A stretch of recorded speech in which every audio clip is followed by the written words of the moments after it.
It is the summer of 1943, the second summer of the war for Americans.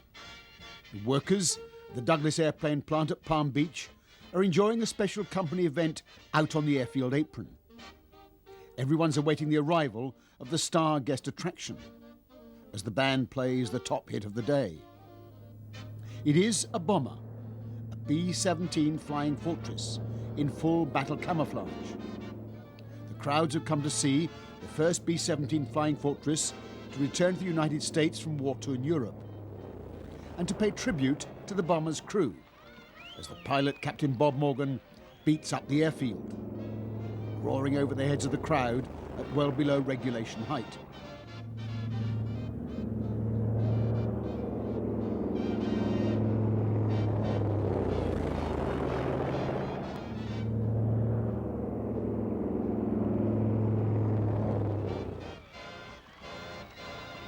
Although some are so engrossed as to miss the landing of the bomber altogether, which Morgan skillfully brings to rest in its appointed place of honour. But why have these Douglas aircraft workers poured out onto the airfield to celebrate the arrival of this Boeing Fortress? Why the applause, the band, the ceremonial, the air of rejoicing? The answer is simply that this aircraft, the Memphis Belle, and more importantly, her 8th Air Force crew, are at this time unique. They have brought the smoke of battle, the reality of a distant European war, to a people who know nothing of that struggle, other than the brief radio and newsreel reports.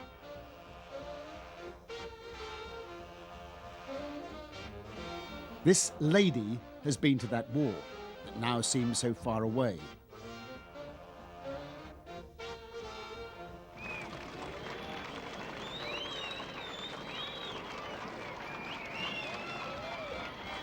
These 10 young Americans have flown and survived 25 bombing missions over Europe. They have become national heroes.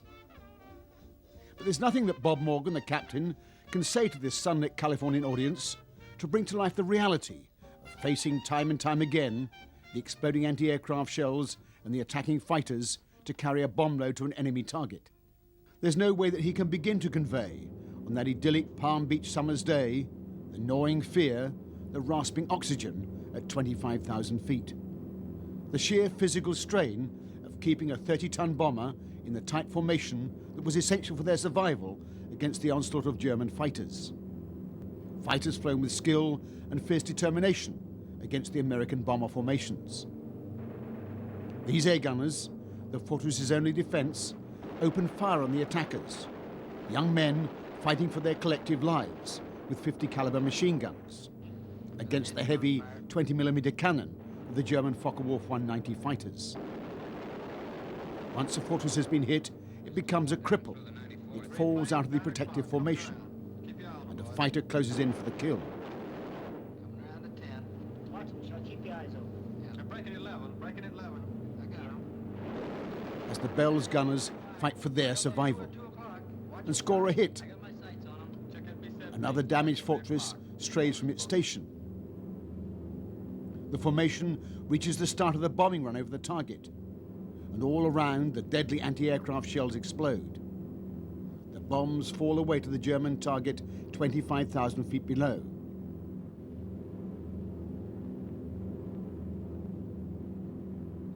While yet another B-17 dies. B-17 out of control at 3 o'clock. Come on, you guys, get out of that plane. Bail out. Only a few parachutes emerge. But the crew of the Memphis Belle survived their 25th mission over enemy territory, the first of the mighty 8th Air Force to achieve that. Their tour of duty and danger is at an end. Safely back at base, Bob Morgan acknowledges the cheers of the ground crews. The waist gunners know they've faced the enemy fighters for the last time. Bombardier and co-pilot, happy men both, soon to be going home, going stateside, to Asheville, North Carolina, Fort Worth, Texas, to Green Bay, Wisconsin, Chicago, Spokane and Detroit. But first, Captain Bob Morgan pays tribute to the Memphis Belle, which has carried them safely time and time again through that hell over Europe.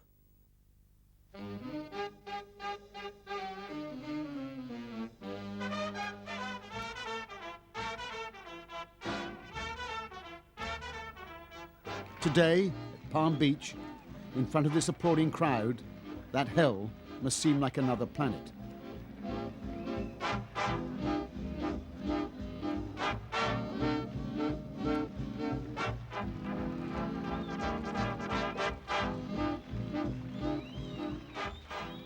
But the crowd surged forward with a curious reverence towards the Memphis Belle, which has become the symbol of that war.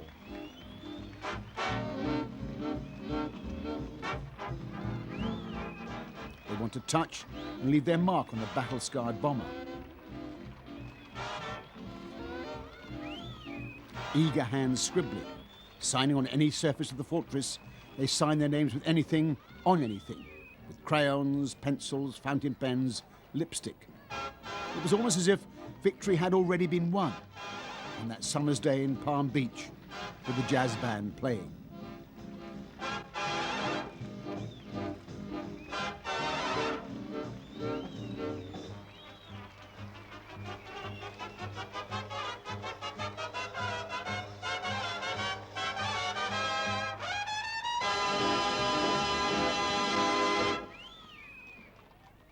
But victory was in fact all too far away. Indeed, might never be won.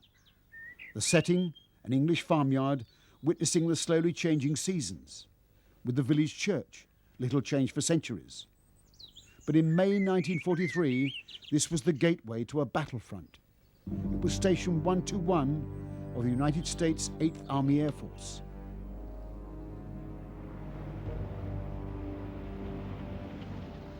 The peace of the ancient farmyard was now shattered by brash newcomers. These B-17s belonged to 324 Squadron of the 91st Bombardment Group, one squadron of one group of the mighty 8th Air Force ranged right across Britain. The bombers are quiet at dispersal, only the ever-present distant running of aircraft engines to break into the quiet of the English countryside. But the quiet is wholly deceptive, for this is undoubtedly a battlefront. This meadow-fringed base on the edge of a village is the front line of the new war in the air.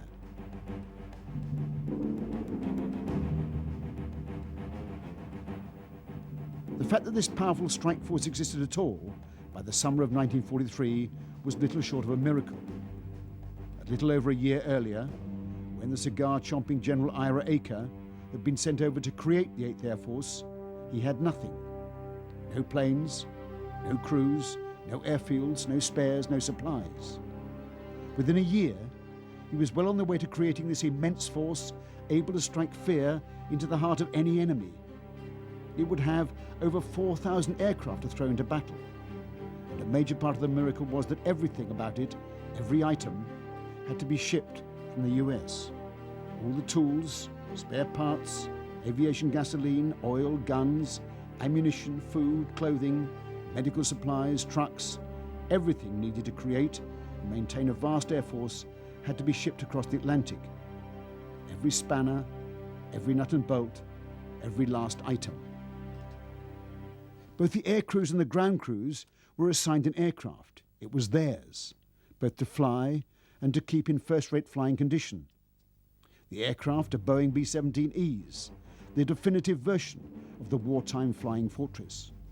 Maximum speed, 317 miles an hour.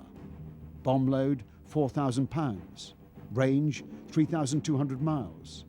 It was armed with no less than 11 50 caliber machine guns, hence its name.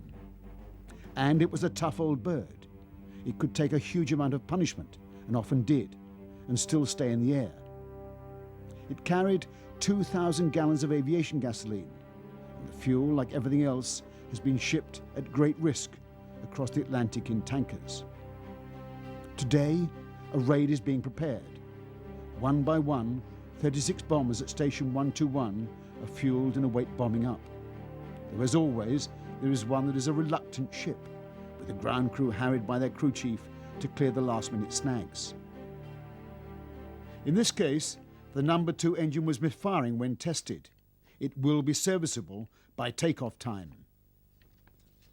Meanwhile, well away from everything else, the bomb dump. Though bombs were unfused, and therefore supposedly safe, nevertheless handling them was never without risk. Already at one American base, an unfused bomb had exploded, setting off the entire dump of 1,200 tons of high explosive, killing 5 men and destroying 5 bombers. The bombs, still unfused, are taken on special carriers to the waiting aircraft.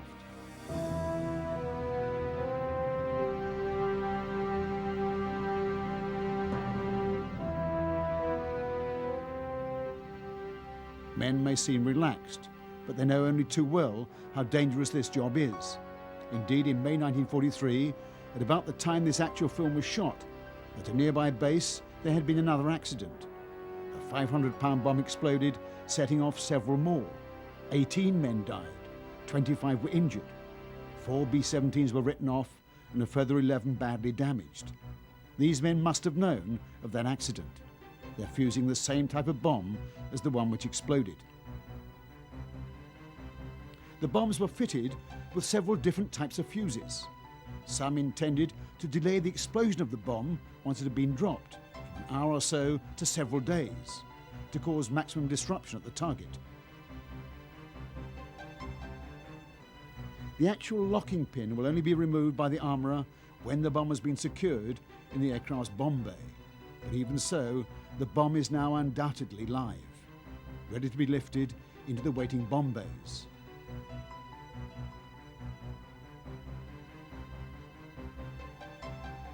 The small windmill is fitted to arm the bomb as it falls away from the aircraft. And dropped from 25,000 feet, these bombs achieve a terminal velocity of 750 miles an hour, breaking the sound barrier and then smashing through steel and concrete before exploding. They are carefully, very carefully, loaded into the waiting aircraft. The B-17s are now ready to go to war, fueled, bombed up, awaiting their crews. It is now 07:30 in the morning. At 0800, the pilots, navigators and bombardiers, all officers, troop in for the briefing. No one knows the target yet, although the rumours are rife. It's to be a tough one, into Germany itself. The bomber group's commanding officer unveils the target. It's to be the German naval docks at Wilhelmshaven. For Bob Morgan on the left here, this raid has a particular tension. It is his 25th mission, the last of his tour. The CO gives details of the raid, the route, the enemy defences, the flak and the fighters. They will be severe in defence of a key naval target. The squadron will fly as 4 flights of 3 aircraft. Bob Morgan will lead B flight with the Memphis Belle. All the men in the room know that their very survival depends on this formation strategy, each aircraft covering its neighbour. All the watches are synchronised.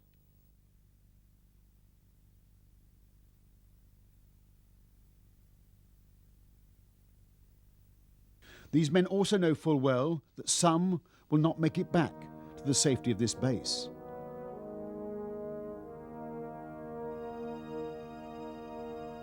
As the last of the bombs are loaded, the 10-man crew of the Memphis Belle go through a routine that is all too familiar.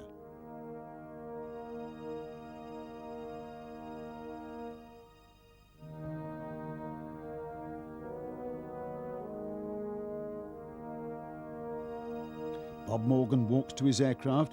He's wearing long RAF flying boots. They were much prized as they didn't come off if you had to bail out.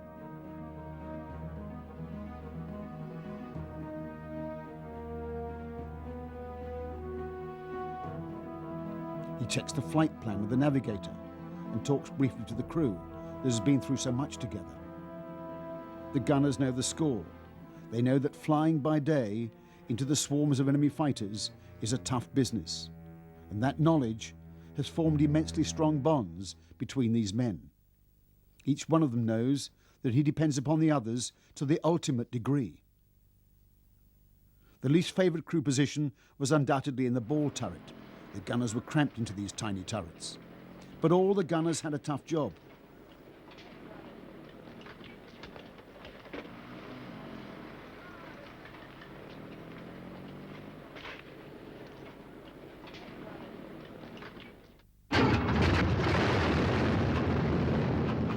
4 engines are American Wright Cyclone radials, delivering nearly 5,000 horsepower in total. They have their problems, but they are tough and reliable. They can carry this 30-ton bird deep into Germany and back.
As the Memphis Belle climbs away over the neatly laid out English countryside, the elements of the bomber fleet begin to form up into their close formations, on which the whole of the US daylight bombing strategy stands or falls.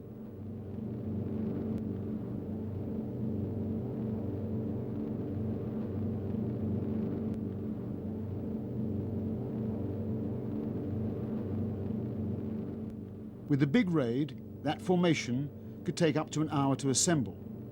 All the while the enemy is listening out for breaches of radio silence to gain early warning of a raid. Bob Morgan, as flight leader, skillfully eases the Memphis Belle into position with minute control and throttle adjustments, aware that every move he makes affects the other aircraft.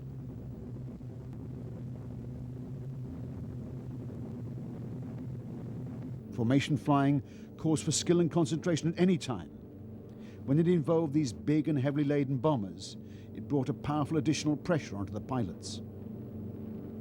Once formed up, the bombers climb away at 140 miles an hour, each plane burning aviation fuel at 400 gallons an hour, the big turbocharged engines working flat out. Higher and higher into the thinning air.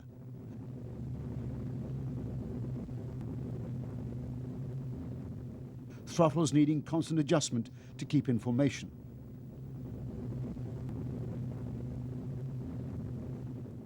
Co-pilot Jim Verinis watches the cylinder head temperatures and oil pressures on the hard-pressed air-cooled engines. Sergeant Bob Hansen copies a routine radio message from 8th Air Force headquarters. In the nose, the bombardier, Captain Vince Evans. Flight engineer Sergeant Harold Locke from Green Bay, Wisconsin, takes up his position manning the top turret, armed with twin 50 caliber machine guns. Film director Major William Wyler checks a camera from Memphis Belle, the movie of a real live raid. Sergeant Quinlan, teenage tail gunner, begins to quarter the sky behind the aircraft. The ball gunner squeezes into his small domain, as the formation will now be showing up on German radar. Captain Morgan calls to the crew, 10,000 feet, put on oxygen masks. 10,000 feet and still climbing hard to the operational height of 25,000 feet, 5 miles high. Captain Chuck Layton, the navigator, keeps the plot. The formation is heading for a point on the British East Coast, the point of departure for the target on Germany's Baltic coast. The whole plane vibrates and thunders with the noise of those engines. They're on track.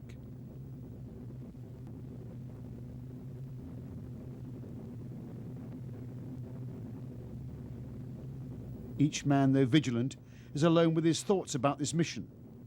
Many aircraft have been destroyed on or near the 25th raid. The number is no protection.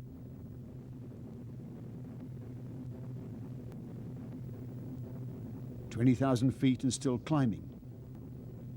All the aircraft are arranged to a careful plan, evolved by the 8th Air Force's brilliant tactician, Colonel Curtis LeMay.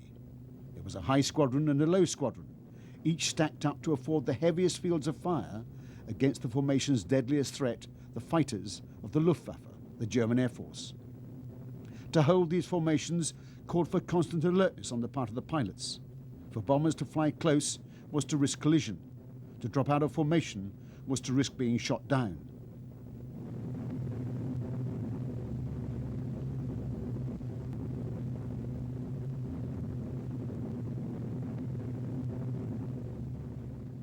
The eastern coast of England slips below. Ahead, the cold North Sea and the hostile enemy coast.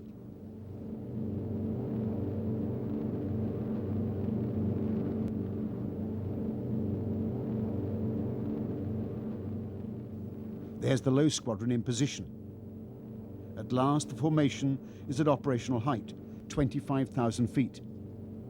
This is the outer limit of the air war in the 1940s. As the ships level off in the cruise, the fuel consumption drops to 200 gallons an hour, though some rogue engines are known as gas hogs and have to be watched to stop them draining the tanks. For all the crews in all the aircraft, this is the tension-filled no man's land between the departing friendly coastline and the approaching hostile attack zone.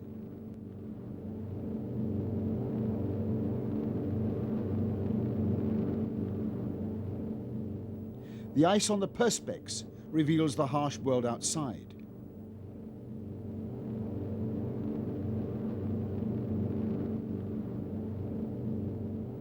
As they cross the enemy coast, the high squadron begins to create the dreaded contrails. Water vapor from the exhaust turning to a stream of ice crystals. On a clear day, it tells the enemy all he wants to know about the incoming bombers: their height, their direction, their number. Flying in broad daylight was bad enough. Having the aircraft's positions signaled by the condensation trails could invite disaster.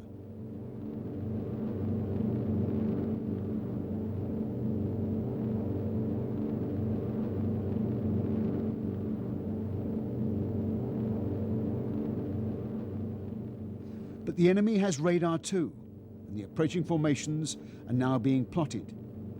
This original 1943 graphic revealed the deception measures taken to keep the enemy guessing. The dummy raids were mounted to stop the enemy fighters concentrating on one raid. Here are his defenses. Airdromes, well dispersed. Each plane indicates a staffo, or squadron of fighters. Heavy anti-aircraft, highly trained and accurate, all along the coast and defending his vital installations. Radar to warn him of our coming.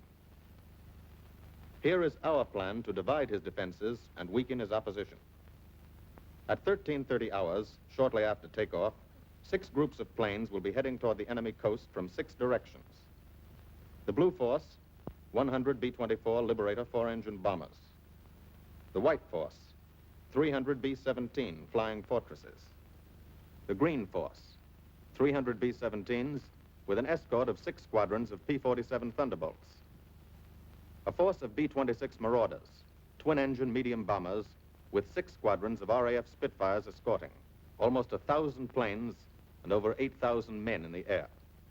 The enemy alerts all his aerodromes. But which is our main force? What are our targets? Where should the Nazi controllers send their fighters? It's our job to make them guess, and guess wrong. A half hour later, at 1400 hours, the Blue Force will be heading east across the North Sea with the White Force following. These enemy fighters are tied down, waiting to meet them, and will not be able to attack the Green Force. These fighters must come up to attack the Green Force, and thus will be no threat to the Blue and White Forces. The B-26s and Spitfires will bomb and strafe a key rail junction, diverting these 6 Staffeln and preventing the enemy from concentrating too many fighters on the Green Force, which is scheduled to bomb an aircraft factory at Hanover. At 1430 hours, the Blue Force will threaten this entire coastal area of northwestern Germany. Which target will it be? Flensburg? The Kiel Canal? Or will it turn suddenly and bomb Hamburg, Wegesack, or Emden? Actually, it carries no bombs at all. It's a decoy and keeps the fighters from the northern area busy while the White Force, the main effort, heads for the submarine pens of Wilhelmshaven.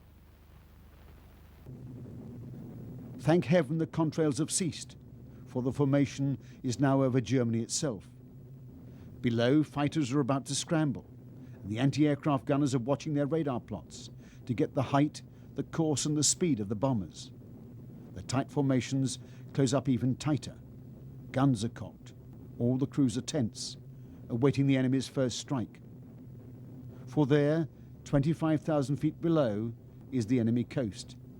It is the gateway to Fortress Europe, and it is heavily defended. Bob Morgan, for all his youth and old hand, knows that they're entering the most critical and the most vulnerable phase of the entire mission. The bombers are at the initial point, the start of the bombing run to the target. The bombardier now effectively controls the aircraft to bring it directly over the target, the German naval base of Wilhelmshaven. The entire formation must hold its position straight and level from this point all the way to the target. They're sitting ducks. There can be no evasive measures, no twists and turns to escape from the anti-aircraft fire erupting all around the bombers. The German 88mm flak guns are the best in the world. They have the height precisely right. The heavy shells are exploding directly in the path of the aircraft. The Memphis Belle is now fully committed to its bombing run.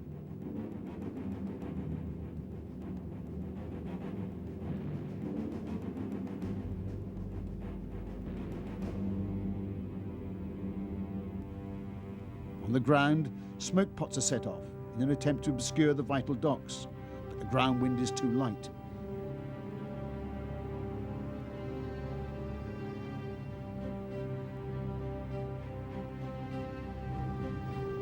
Meanwhile, the guns set up an intense box barrage, a wall of bursting shells through which the bombers must fly. A near miss, so close the heavy bomber is rocked by the blast. Morgan adjusts the throttles to maintain formation.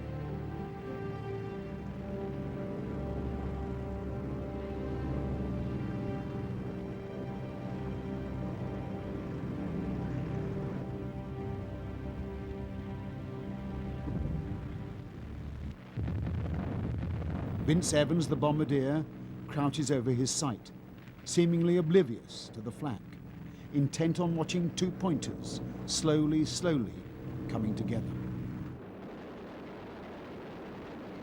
But now the first fighters attack, even flying through their own flak, eager to get at the fat buses, as they called the B-17s. Vince Evans must ignore the battle. When he drops the Belle's bombs, all the flight will follow his lead. Another Focke-Wulf wheels into the attack. All filmed by an unknown cameraman, standing at an open hatch in a -20 degrees, 200-mile-an-hour wind, calmly shooting remarkable action shots. Like this Focke-Wulf 190, intent on killing him,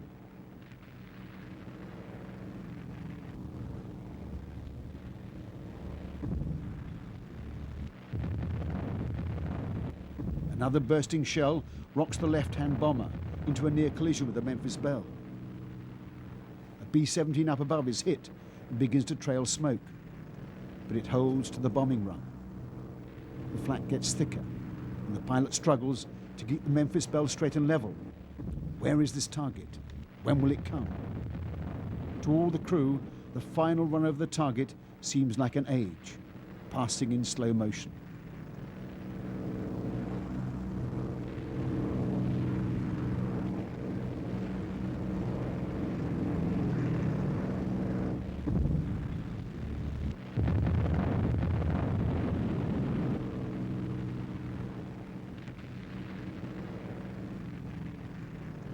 Bombs gone. The formation follows.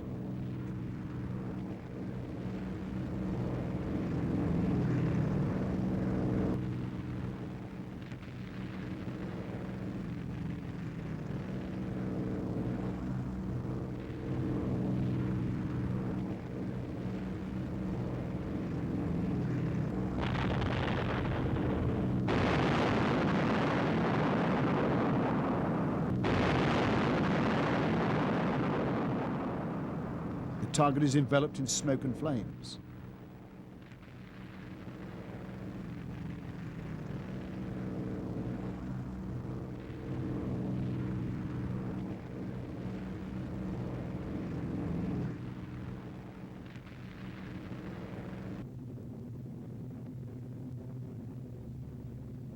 Sergeant Quinlan, the tail gunner, reports that the target is obscured by a pall of smoke. Now turned at last, turned for home. Despite all the bursting shells and the fighter attacks, the formation has held together. But home, the airfield amongst the English meadows, is a long way away. The flak stops. That can only mean one thing: fighters.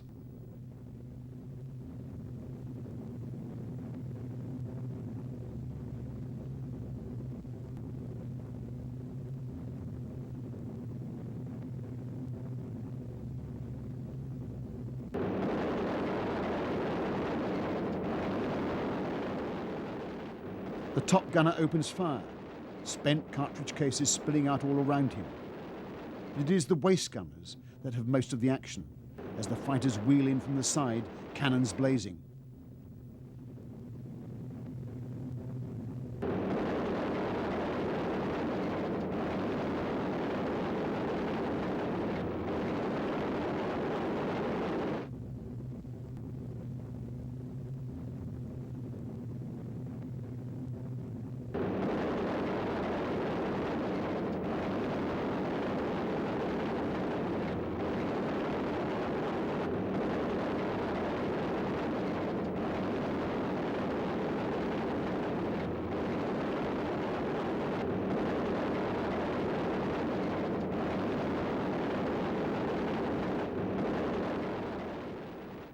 Remember, these gunners are filmed in action by a combat cameraman. They're not Hollywood actors, but young Americans scared to death, fighting for their lives at 25,000 feet in an alien sky.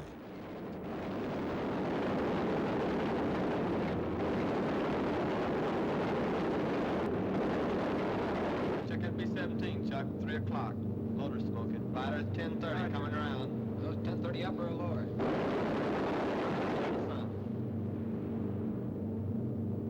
B-17 out of control at 3 o'clock.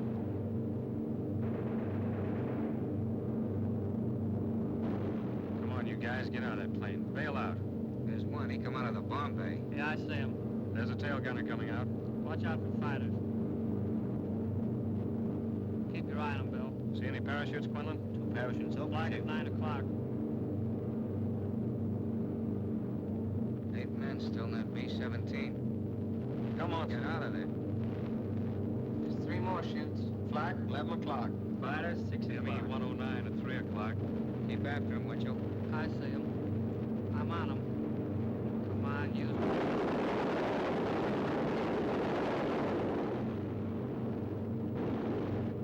I got him. Quinlan, confirm that fighter. He got him, Chief. Look, he's bailing out. Don't yell on that intercom. Fighters, 10 o'clock. Watch those 2 at 12, Ben. They're coming in. They're coming in, Scotty. Get that ball turret on him.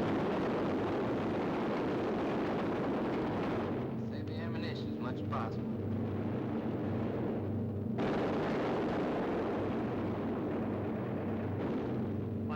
car coming in at 3 o'clock. He's coming in a half roll. Pull her up, Chief. Pull her up.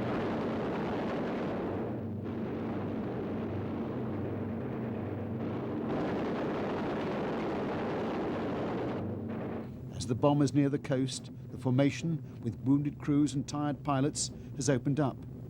The fighters home in on the stragglers. Another crippled B-17. And cripples are doomed as they slide out of the protection of the formation. At last, the enemy coast.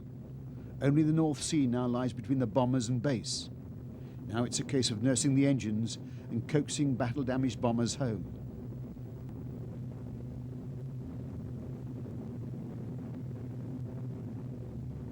Below the Memphis Belle, with agonizing slowness, the low squadron of the 91st heads westward towards that English airfield. At the home airfield, all is still. It is the worst time of waiting. Waiting for the distant drone of the returning bombers, their bombers, carrying roommates and off-duty friends who took off this morning on yet another dangerous mission. They try now not to notice the rows of waiting ambulances.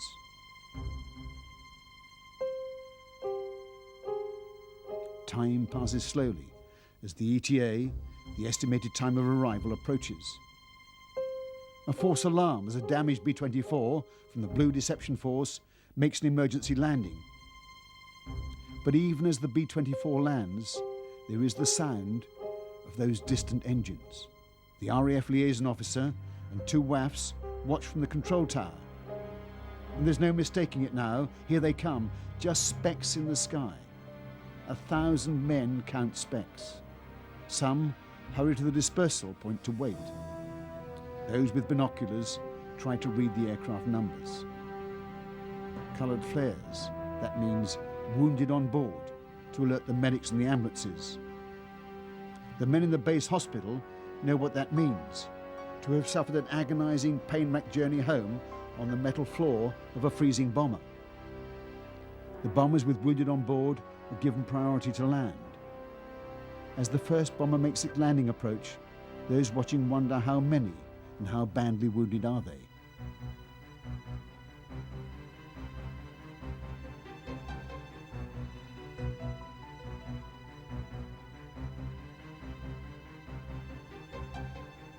The bomber was hit by 20mm explosive cannon shells from a German fighter. The radio man and a gunner hit by shrapnel, serious but not fatal. The pilot flew the plane back, though suffering from a badly injured leg.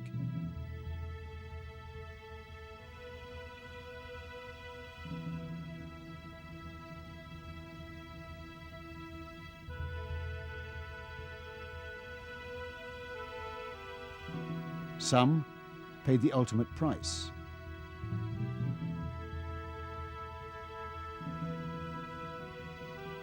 A gunner in one plane is too badly hurt to be moved. A doctor gives him a blood transfusion by the gun he manned.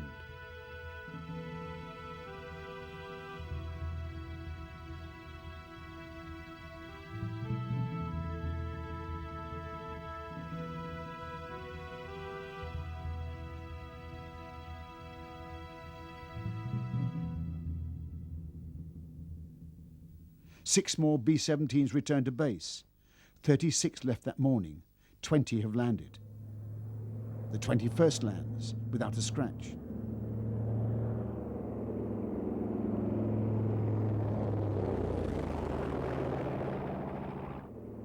Desperate Journey lives up to her name, returning with a feathered prop on a dead number 2 engine.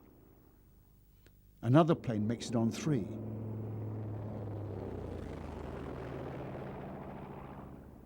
Southern Comfort made it home this time with substantial damage.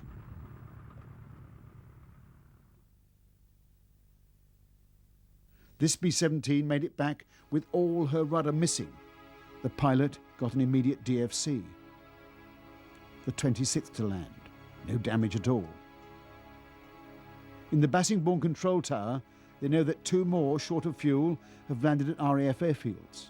The tally is 28. Returned out of that 36 that took off. Number 29 makes a poor landing. Both her pilots have been injured. Dame Satan was hit by an exploding shell that blew out oxygen cylinders and damaged the undercarriage. The damage inflicted by a German fighter's 20mm cannon shells is all too evident, but time and time again, the B-17 demonstrated its ability to go on flying on a wing and a prayer.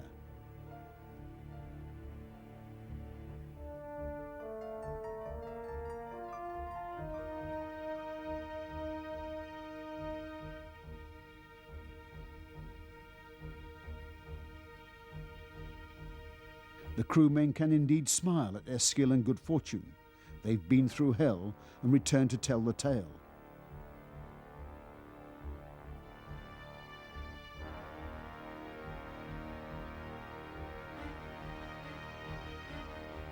This one made it home after a number 3 engine fire burnt through wing and elevator. They owe their lives to self-sealing fuel tanks, to the undoubted skill of the pilots and the toughness of the Boeing airframe. And they will be able to recall the precise details of these flights for years afterwards, perhaps all their lives. Old Bill made it home, just. It was attacked head-on and raked with cannon shells. The navigator was killed, both pilots wounded, as was the bombardier, the top turret gunner, and the radio man. Out of the entire 10-man crew, only 2 gunners were not injured. Colonel Curtis LeMay himself was on hand to get information on German fighter tactics. Tension released, the crewmen talk out the mission. These young Americans have seen too many of their fellow countrymen die. They only want to talk among themselves.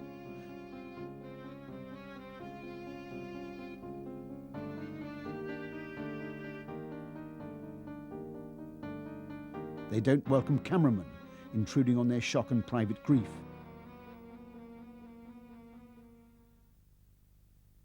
In the Bassingbourn Tower, the group commander, Colonel Ray, is still watching and waiting for more aircraft to return. It is the final flight, led by the ship that everyone had hoped would make it this day, the Memphis Belle. Bob Morgan circles his plane over the Bassingbourn field. The navigator and the bombardier celebrate the end of this, their final mission. These guns have fired their last shot in anger. The gunners know that against all the odds, they too have survived unscathed.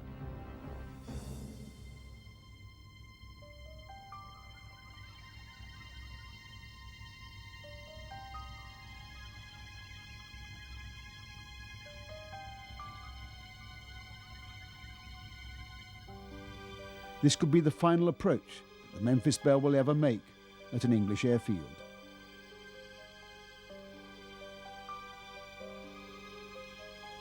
The Belle has landed.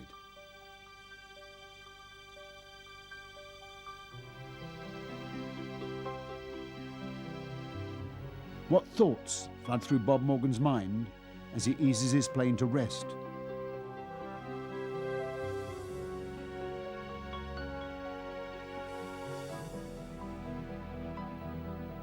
The relief, the sheer joy to have won through and be back at base is writ large on the faces of the crew. They can scarcely contain their jubilation. They have been through so much together. Their war may now be over, but they will remain comrades for life.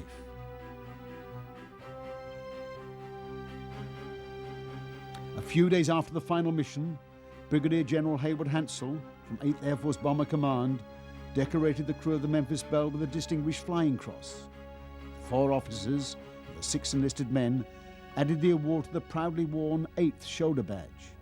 Each man is personally congratulated by the young general, himself a pilot. As another fortress taxis out on another mission, the officers and crew stand to attention in the aircraft's slipstream, each with his newly awarded decoration earned in the toughest air front of the entire war.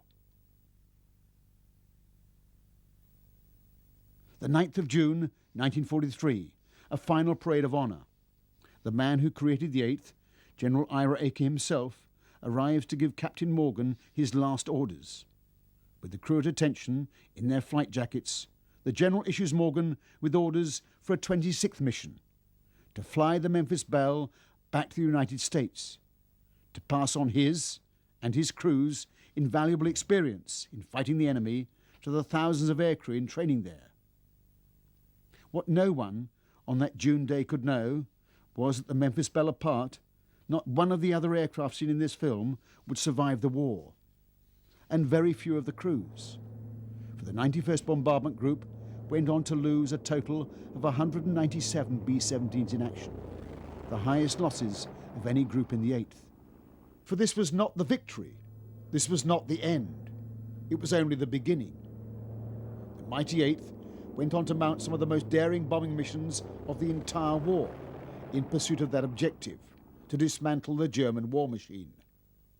In doing so, it lost over 5,500 bombers, each with its crew of 10 young American airmen.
B-17 Fortresses of the American 8th Army Air Force fly high over occupied Europe towards their target.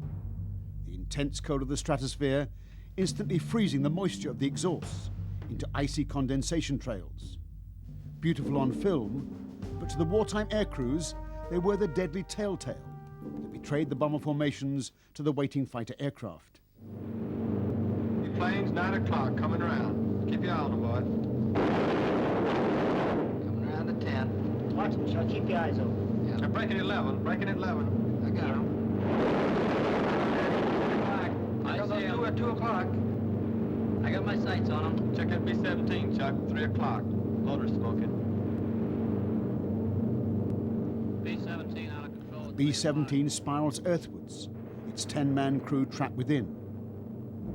Despite their punishing losses, the young aircrew, 3,000 miles from home, continue to fly on these perilous daylight missions into the enemy heartland.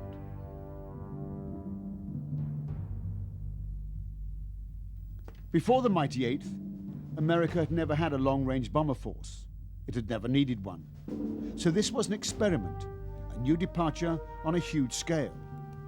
Day one had been on the 17th of August 1942, the base Grafton Underwood in England, United States Army Air Force Station 106.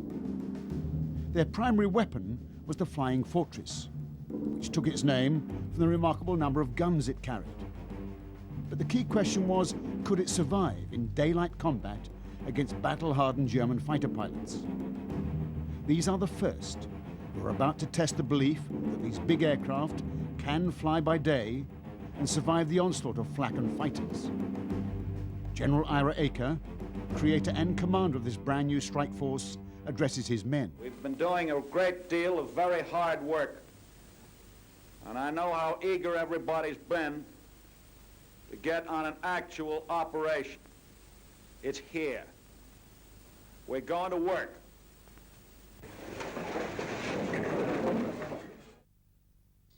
And General Acre was no mere talking general.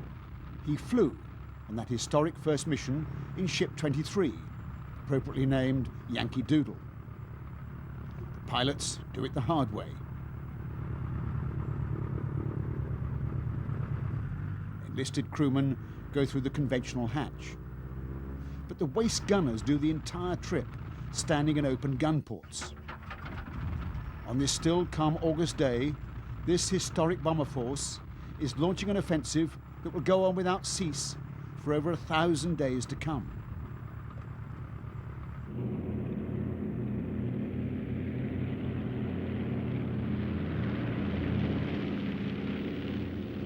The bombers climb out over an English countryside, golden with the harvest, to wait for the remaining aircraft to lift off. Then they form into flights of 3. This was the very key to the US bombing strategy. By daylight, they were immensely vulnerable targets. Each plane could only survive if it was covered by its neighbour's guns. Today, the target is a soft one, a railway marshalling yard at Rouen, just a hop across the channel into German-occupied France. Among the pilots is Major Paul Tibbets on his very first raid. 3 years later, he was to pilot the B-29 to drop the atom bomb over Hiroshima. The lead bombardier checks his optical Norden bomb sight. This was the latest US secret weapon, claimed to give them a pinpoint accuracy from 20,000 feet. Bomb doors open, and 37,000 pounds of general-purpose demolition bombs straddle the target. On that first raid, only a single German fighter attacked the formation, and he was claimed shot down by a B-17 gunner.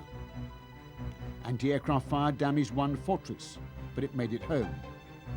It was a gentle baptism for a bomber force that was to go through hell on earth over the next 3 years.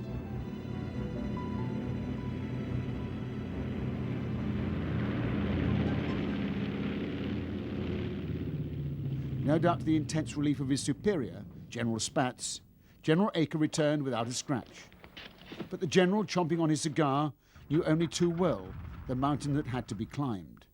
Today is the first time the American heavy bombers have been in action in this theater, manned by American crews and American squadrons.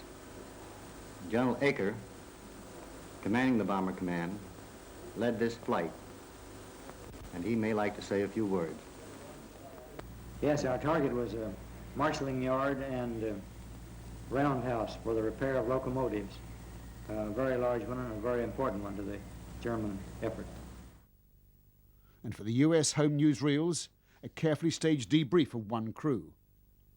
Yes, we got a pretty good burst in our left wing, and looks like some shrapnel in our tail surface. Nobody in the crew? Horizontal tail. No, no one was injured. Nobody hit. Well, as near as you could tell, did all the boys get into the target? Practically all the bombs hit somewhere on the target, and the main bunch of them hit right where they were supposed to. It was indeed only a start, but the build-up was rapid and relentless. And remember, for this new Air Force, every aircraft, every airman, every bomb, nut and bolt, and spare part to keep it operational, had to be ferried across the Atlantic. It was a remarkable operation, never before attempted by America or anybody else for that matter. And with growing confidence from January 1943, the 8th began to tackle the real objective, to dismantle the mighty German war machine. It was a tough objective, perhaps an impossible one. It meant flying deep into the enemy heartland to attack vital targets such as aircraft factories and oil refineries and ball bearing plants, like the key one at Schweinfurt, attacked first on a famous raid in August 1943. These target names became the epitaphs of thousands of young Americans lost in the cause of unescorted daylight bombing. The Hunters, deadly Messerschmitt Me-109G fighters, armed with 20mm cannon. Fast, beautifully flown, fighters pounced on the stragglers, their cannon easily outranging the B-17's machine guns. In 1943, German fighters were destroying well over 10% of bombers sent on each daylight raid, often much more. For all their toughness, B-17s, racked by deadly cannon fire, were cut out of the sky.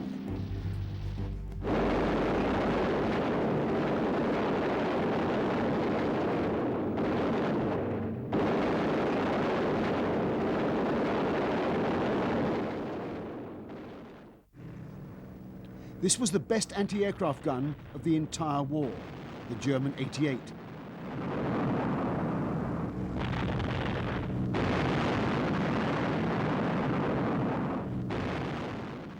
It could hurl a shell 5 miles straight up into the tight formations of the daylight bombers. This gun became a killing machine. Despite flak and fighters, the American belief in, one might almost say obsession with daylight bombing, went on, thanks only to the immense courage of those aircrews who climbed back into their aircraft day after day to go back into that merciless battle.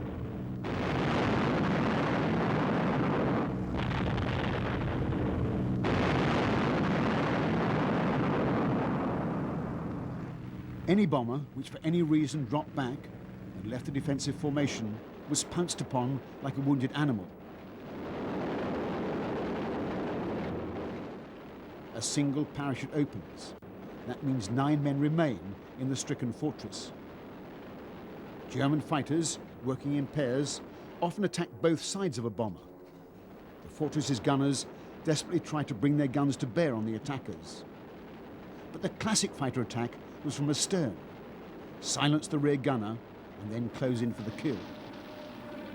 The heavy explosive cannon shells inflicted immense damage.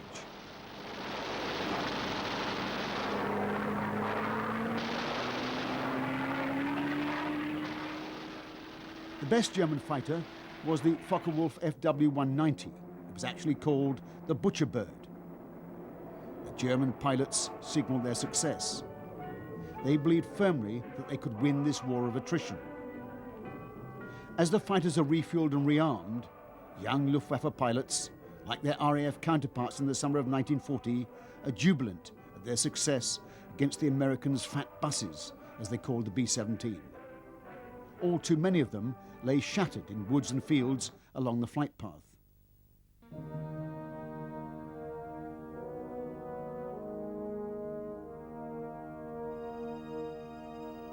German fighter pilots often went to examine their kills before they were collected and taken to one of the huge dumps of crashed enemy bombers.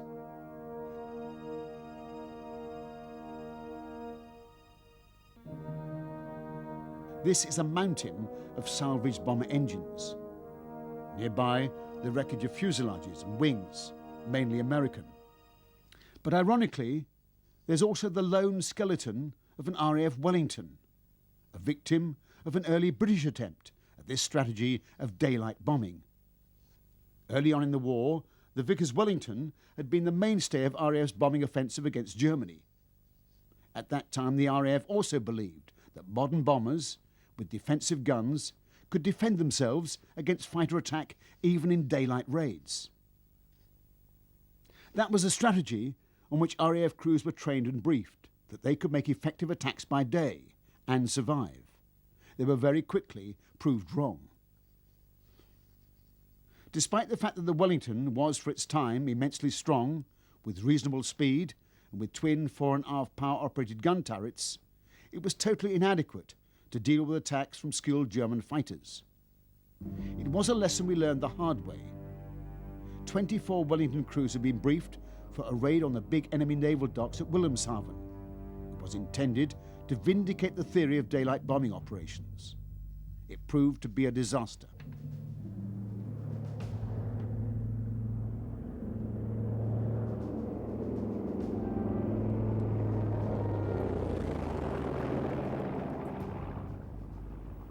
The bombers were immediately detected by radar, and fighters were scrambled. Messerschmitt 109Es, flown by battle-hardened pilots who had fought in the defeat of Poland.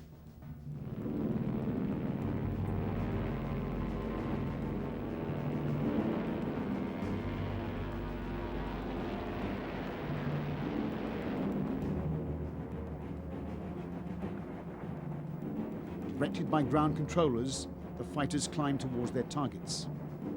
They make visual contact and close in on the RAF bombers to make attacks from each side, well out of reach of the fore and aft gun turrets.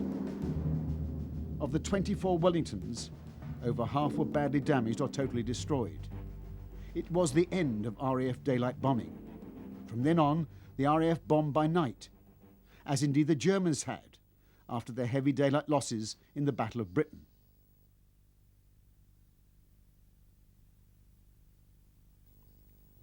From early 1943, 4-engine heavies of the RAF, of which by far the best was the Avro Lancaster, led the relentless bombing offensive against Germany. They flew by night. Night after night, hundreds of Lancasters, Stirlings and Halifaxes took off to fly across a blacked-out Europe.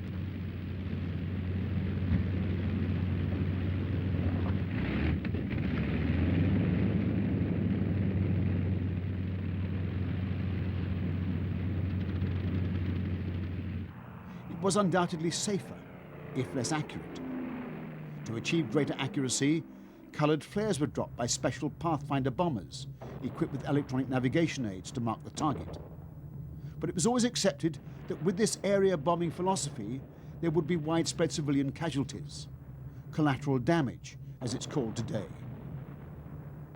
Many RAF night targets would have been attacked by the US 8th Air Force that day, so it became round-the-clock bombing.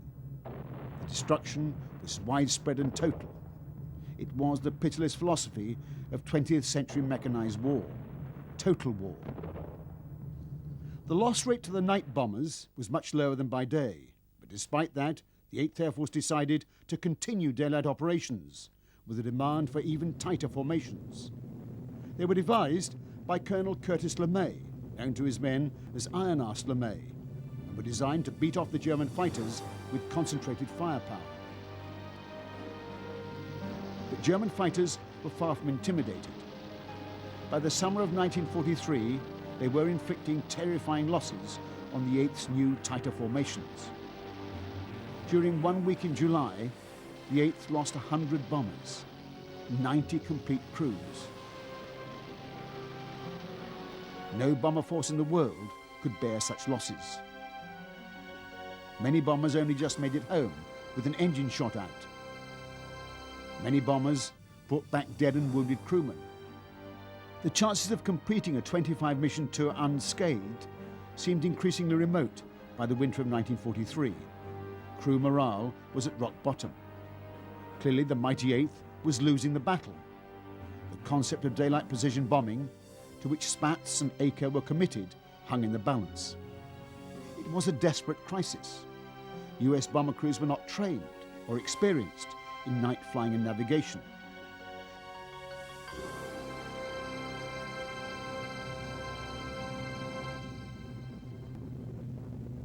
Nor was the aircraft, the B-17, designed or equipped with night operations in mind. The 8th Air Force was undoubtedly a remarkable achievement. Starting from scratch, it had become a major strike force. All that was in jeopardy. It's a story which had its beginnings way back at Boeing Field in Seattle. The prototype Type 299 was a private venture bomber by Boeing's. It was an unlikely venture. The US simply didn't have any enemies within range, and the Navy was responsible for offshore operations. But the Army eventually won a bitter struggle with the Navy, and the B-17 project went ahead, and it soon made the newsreels. Flying fortresses of the Army, 22-ton monsters, each of which carries a bomb load of 2,500 pounds. Each is driven by 5,000 horsepower and has a radius of 3,500 miles. Formidable figures expressing power in a glowing sky. When the American Defense Chief of Staff, General Marshall, observed the war games in the summer of 1941, he witnessed a commendably mechanized force in action, very much influenced by the 1940 concept of the German Blitzkrieg. Armour and artillery with close support air cover. But the role of the Army Air Corps had up till then been seen purely as a tactical bombing and reconnaissance force, with close cooperation between aircraft, armour and artillery on the ground. Though the Douglas A-24 dive bombers had nothing like the numbing power of the screaming German Stukas, which had blasted through Poland and France in 1940. In fact, the A-24 saw little active service with the Army, unlike this early sighting of the GP, or General Purpose Vehicle, or Jeep, which saw plenty.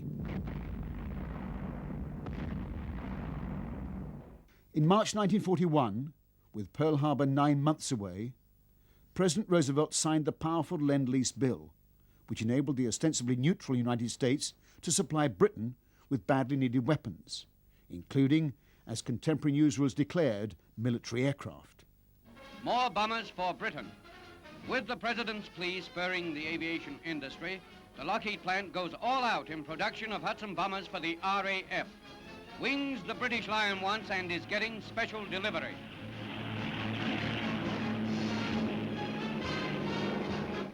Flying fortresses for Britain. Some were reported to have taken off only minutes after the President signed the Lend-Lease Bill. This is a story that hasn't been told before. The RAF took 20 early B-17s and basically tested them in real combat over Europe and found them wanting. Flying at over 30,000 feet in the damp European air, instead of the dry bombing ranges in Arizona, everything froze solid.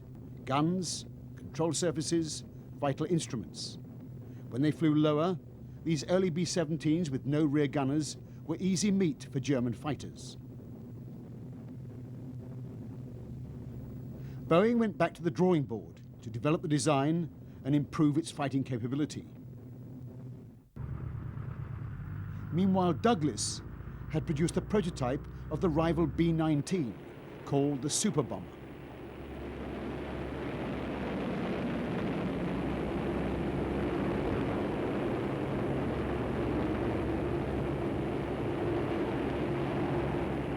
Perfect takeoff, and the big 2,300-pound wheels fold gracefully into the fuselage. Inside the B-19, Pilot Umstead is at the wheel. Everything is calm and casual. Or does that cigar indicate a little nervousness? Well, with 8,000 horsepower and a crew of 10 under your command, you might be nervous too, mister. Gun turrets are all over the B-19. Each wing also is designed to carry 6 bombs. It was now clear that America would need a large, long-range bomber force, but it was by no means clear which aircraft would win out. It's now a matter of history that the big B-19 never went into production. Perhaps the handling told against the Douglas aircraft. This is certainly a landing to remember.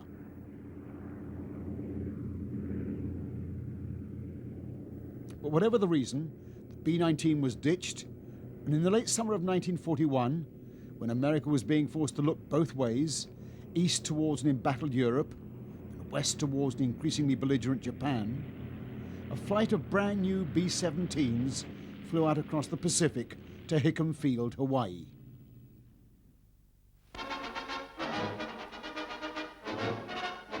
After their 2,400-mile trip from the United States, 21 of the Army's flying fortresses line up for inspection at Hickam Field, Hawaii, one of the world's largest air bases. The huge Boeing B-17Ds are of the latest type, 5th of the Flying Fortress model. Their flight from San Francisco took only 13 hours and 59 minutes. Their presence here points up the importance that Washington attaches to maintaining United States power in the Pacific. It was the signal for a massive program of rearming. Thousands of new aircraft would need tens of thousands of new aircrew. Since 1940, American flying schools had been training pilots for the RAF. Now tens of thousands of young Americans were volunteering for pilot training. Nothing remotely like it had happened before in American history. The vast training machine began to churn out aircrew to go to war in the skies over Europe and over the Pacific.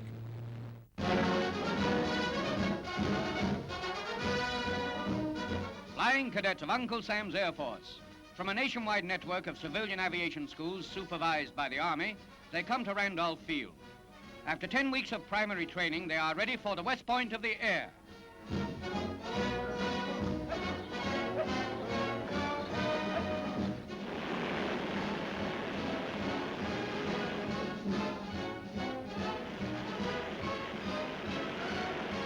Randolph Field for the basic course, nearby Kelly Field for advanced students, combine to form the nerve center of America's Air Force training program.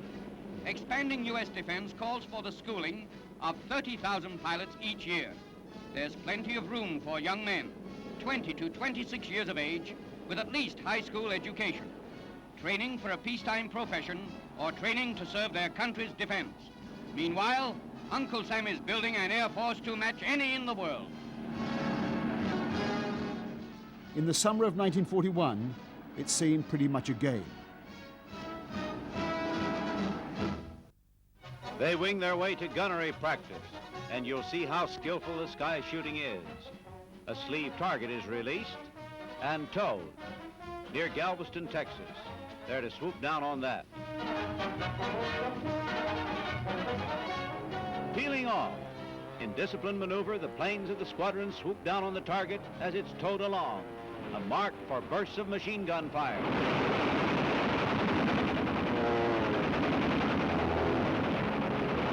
Like long experienced veterans of the Army Air Corps, yet they're Tensaw National Guard aviators in training. They've learned the acrobatic art of air battle, how to shoot down a hostile warplane. In December 1941, what had seemed a game became a grim reality. The bombing of Honolulu as the Japanese, in their stroke of treachery, attacked the city. This is the Waikiki residential section, famed for beauty in the paradise of the Pacific. Vandal havoc wrought by the Japanese bombers. At the upper part of the screen, there you can see them. The people are bewildered by the blow without warning. Water main burst by bombs. These pictures give the city aspect of the sudden sky assault. The military phase, the damage at Pearl Harbor, cannot be shown, according to the principle of not revealing information that might be useful to the enemy.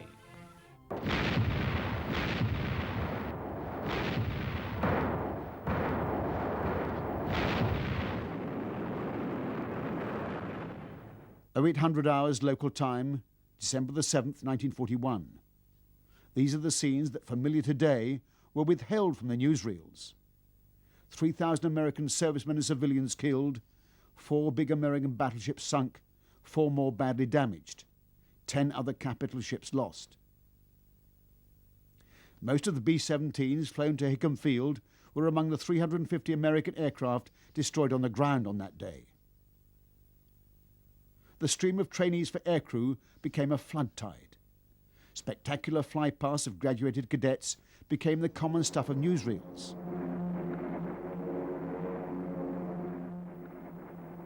And the bombers needed skilled navigators. All US Air Force pilots and navigators were commissioned officers, while the tradesmen were enlisted men.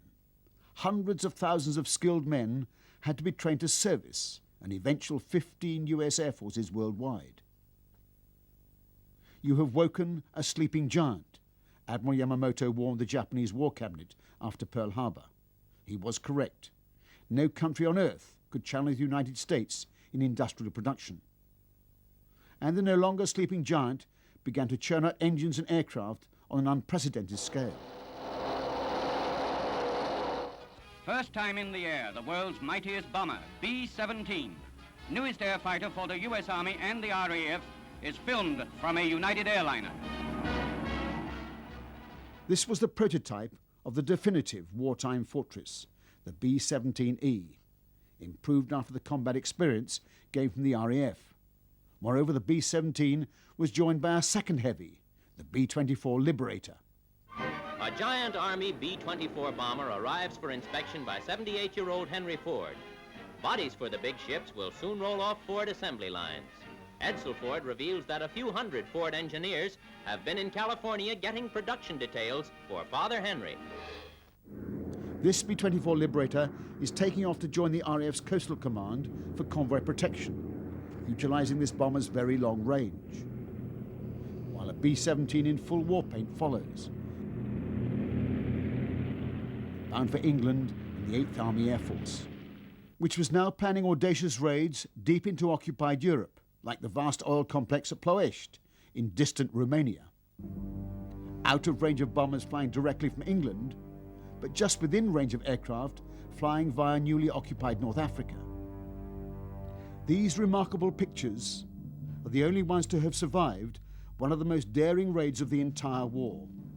The strike force of nearly 180 aircraft flew at treetop height to get beneath the enemy radar, right across southern Europe, heading for the vital center of Hitler's oil supplies. They found the target, but confused communications and the sheer difficulty of identifying the precise bits of this vast complex at high speed, at low level, played havoc with the raid. The bombers flew on, but the intense flak caused very heavy losses. The camera ship is rocked by an exploding American bomb just below it. The surviving bombers head for home, leaving blazing oil tanks below. Not all the assigned targets had been attacked, but the price in men and planes was huge. The track was marked by the fires of destroyed aircraft.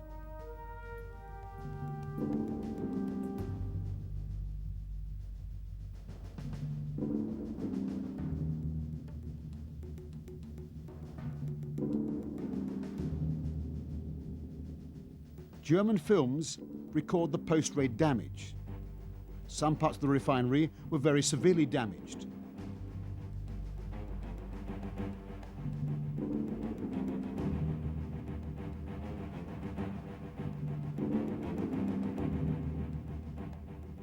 But it would have to be attacked again.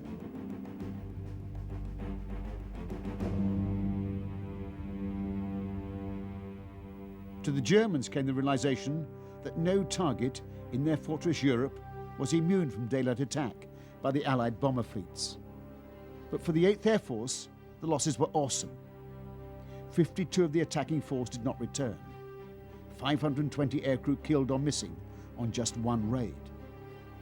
Even the surviving bombers, climbing up over the Ionian Sea, heading back to their bases, many were damaged beyond repair.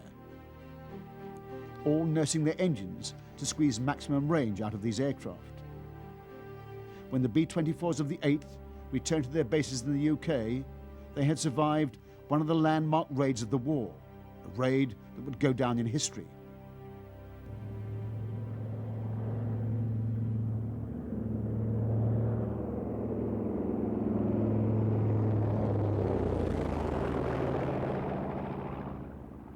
But it was a bittersweet occasion. No fewer than 30 of the mighty 8's aircraft failed to make it.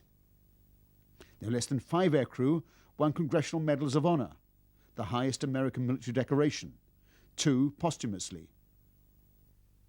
The leader of the 8th Air Force Group on this audacious raid, Colonel Leon Johnson, receives his Medal of Honor. It was the highest number of awards granted to any mission during World War II.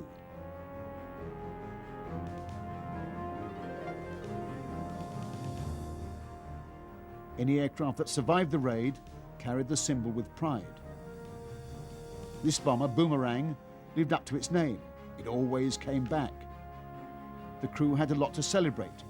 They had become members of what was called the Lucky Bastards Club, crews that had completed a full 25-mission operational tour.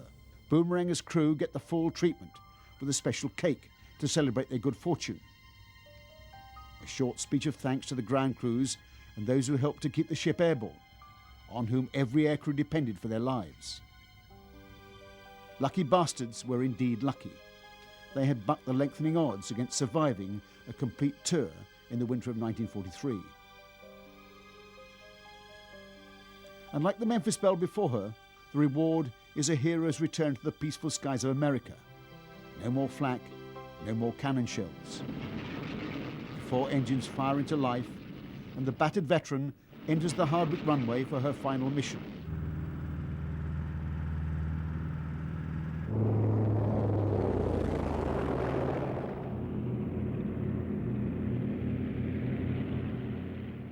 Goodbye the mighty 8th, next stop America. But for the aircrews of the 8th, there was no breaking the routine. These bombers were being prepared for yet another raid. Maximum effort was the order, as war-weary crews and war-weary aircraft were ordered to distant German targets. The B-24s now had power-operated front gun turrets to deal with deadly head-on fighter attacks. Even so, as the pilots lifted their heavy bombers into the grey, cloud-covered skies, they knew the score. Daylight bombing was immensely costly in both men and machines.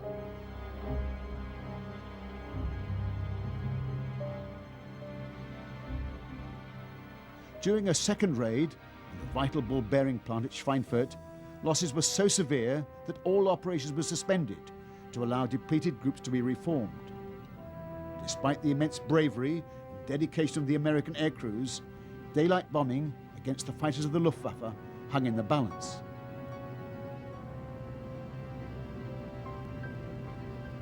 These gunners cocked their guns in readiness. Beneath the overcast, Luftwaffe fighters are scrambled.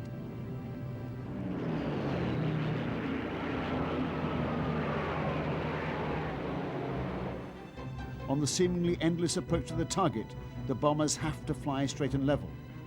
As the bombardier opens the bomb doors, flak erupts over the target.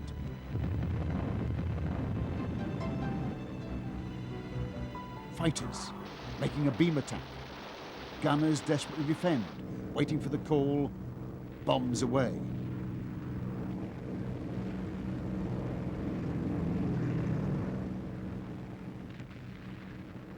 As the formation leader releases the bombs and marker flares to the target, all formation bombardiers follow his lead to ensure maximum concentration of bombs on the target.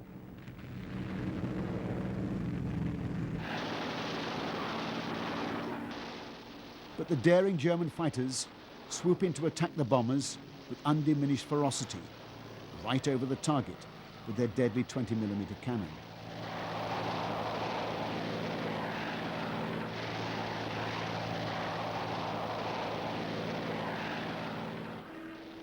The fighters fly close to try to break up the formations. A Focke-Wulf 190 is hit. As a gunner claims the hit, the captain calls on a crewman to confirm. No doubt about that one, the pilot is bailed out.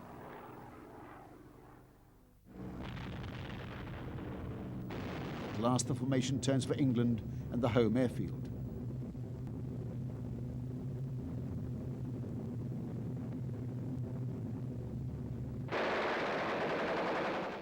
Another fighter hit. It arcs down through the formation. As a B-24 goes down.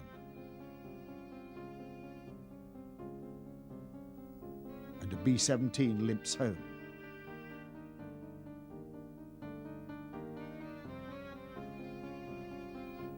Many bombers land with dead and injured crews, with aircraft that are beyond repair.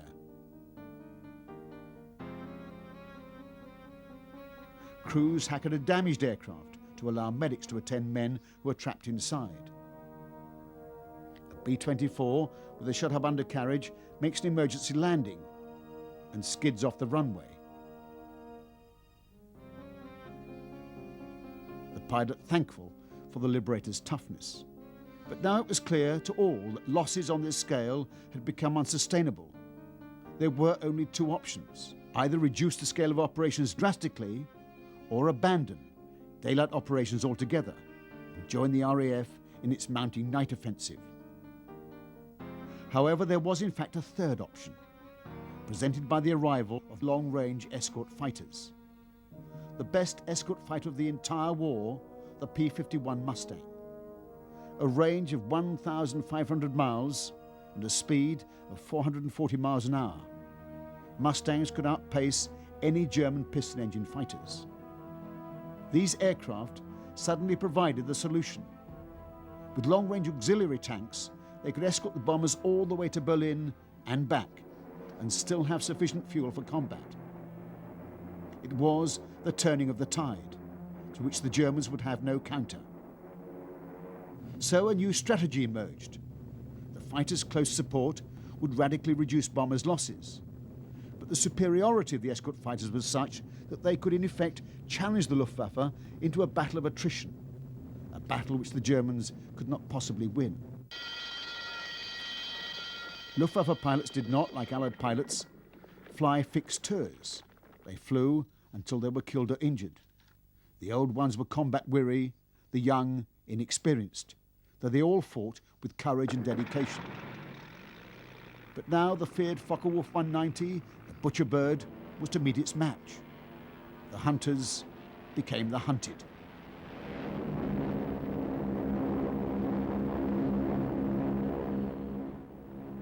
8th Air Force fighter pilots, flying well above the bomber formations, waited up-sun for the climbing German attackers.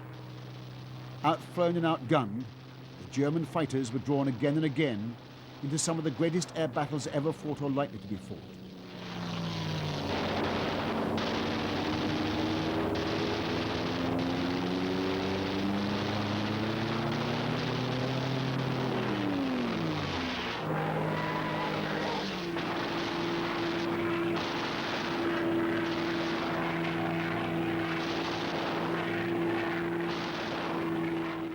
Among the American fighter aces, one was to become well known for his exploits after the war, as Colonel Chuck Yeager, the first to break the sound barrier. There were many other aces, forcing the German fighters out of the conflict.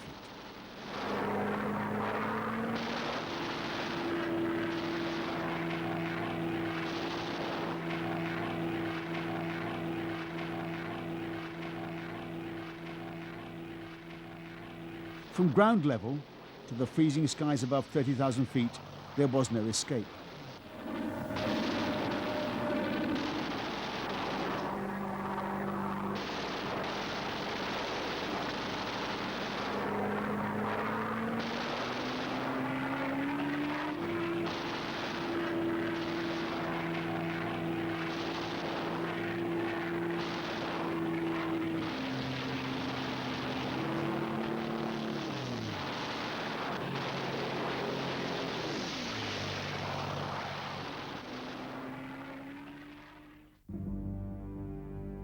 There were still bomber losses. The type of formation required for good fighter defense meant that the flat box barrage through which the bombers had to fly claimed many casualties. But the German fighters could no longer decimate the formations, bombing German aircraft and oil plants.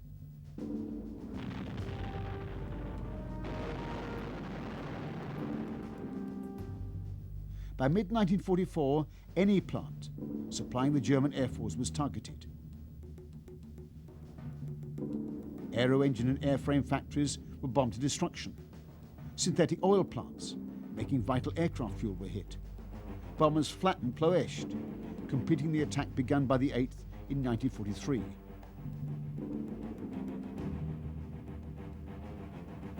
The Germans, by brilliant dispersal strategies, actually increased fighter production in 1944.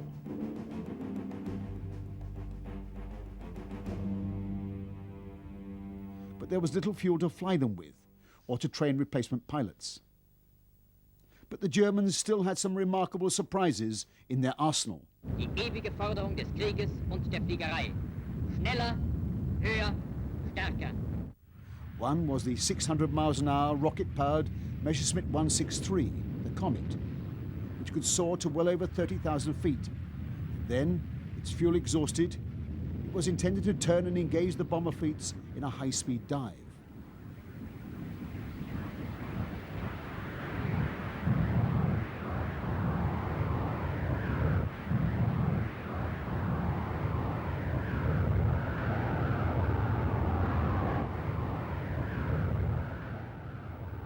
The plant making its fuel was bombed. The 163 was grounded.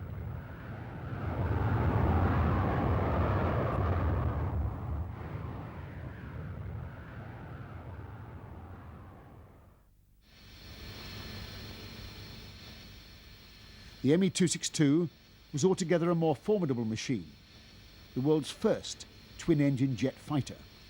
This sleek, shark-nosed fighter had a top speed of over 530 miles an hour, so it could outpace any Allied fighter and could well have devastated the bombing fleets. No less than 1,400 of these aircraft were produced, but Hitler had dictated it be used as a bomber. By late 1944, when that order was reversed, it was too late. There were too few of these magnificent machines to affect the balance of air power. After the war, General Galland, the German fighter chief, said that if he'd had the 262 in 1943, which would have been possible, he could have stopped the bombing campaign in its tracks. Other tactical options open to the German fighter controllers were ignored. They could have attacked the long-range escort fighters as they crossed the German frontier, forcing them to jettison their drop tanks. That would have left them with insufficient range to penetrate deep into Germany, and so leaving the bombers undefended. German fighter bombers could even have attacked the vulnerable US airfields, all of which were well within range. Neither of these tactics was ever implemented. With fewer and fewer enemy fighters getting airborne, the US escort fighters were ordered to attack targets of opportunity. Anything that moved was a target. It was a license to create mayhem among enemy vehicles of every kind.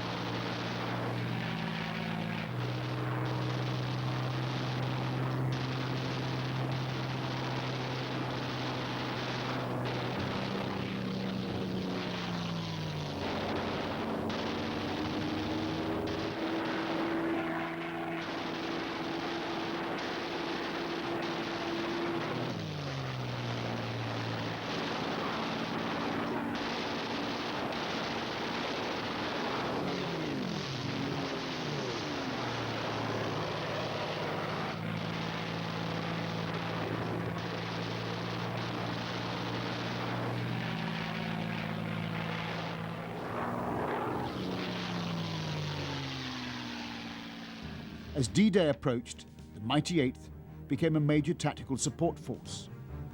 They attacked troop concentrations, supply dumps, fortifications on the coast of northern France, all to prepare for Operation Overlord, D-Day, the 6th of June 1944, the liberation of occupied Europe, the greatest combined landing assault in all of military history.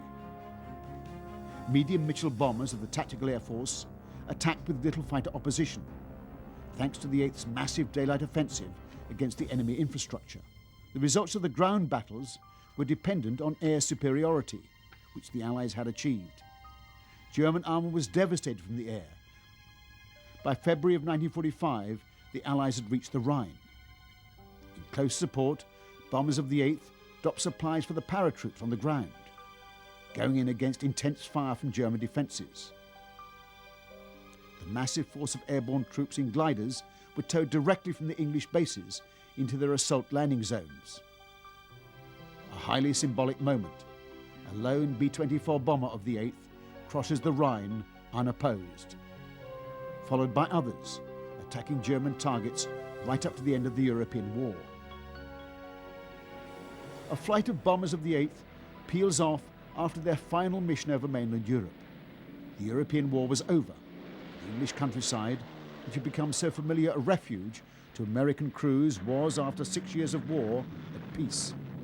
In Germany, the destruction wrought by the bombing armadas was, in the words of the English historian A.J.P. Taylor, on a scale that would have appalled Attila. Total war had laid waste countless cities.